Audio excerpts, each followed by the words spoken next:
love, comes ultimately from a sense of commonality.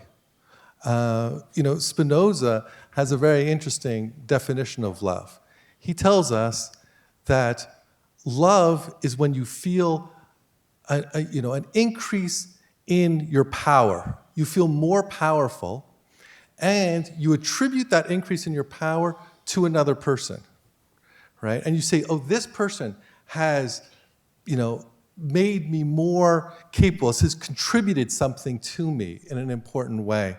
And I think that when we feel truly connected to other people, right, then that's something enlarging for us, right? It's something enlarging to feel connected. When you feel very isolated and you feel separate, and these people are your enemies, there's something constricting to that. Now some people take refuge in a group, and that group, that feels this hatred can make them feel bigger, but it's still limited in some sense because you're still part of this group and you have all these enemies. When you're able to transcend that hatred and really truly feel connected to people outside your group, and even people that ultimately even were enemies of that group, that's an incredible feeling of expansion and actually creates this incredible feeling of love. So I think that there's this kind of whole process that can come by where you see, when you understand how connected you are to each other, that can really kind of engender this, this sense of love.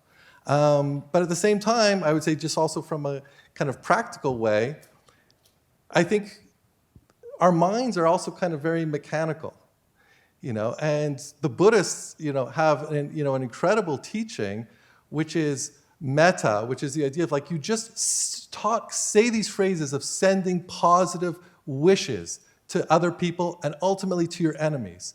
And that actually trains the mind to think about people in different ways. I mean, I had this when I started this kind of meditation.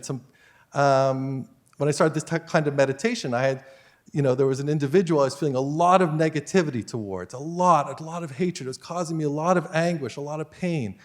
And every day I would start and saying these phrases, and wishing them well, wishing them health, wishing them, they had, hurt me in various ways, freedom from feelings of vengeance, these kind of positive feelings. And over time, actually, I found that I felt less hatred towards them. And just that kind of internal training can actually have an incredible effect on the mind. So it's something that takes practice, I would say. It's not just, okay, I have this interesting idea and, it's good to love your enemy and, I'm just going to go to it. No, you actually have to work on yourself and understand that the hatred, at the end of the day, lies in your own heart. And it's something that we have to work on for ourselves in order, we can't just say, oh, this person, why do I hate this person? Well, it's their fault. Yes, they may be the trigger for it, but at the end of the day, the hatred is in our heart and we have to take responsibility for it and work on it and work with it. And there's, various methods to do that.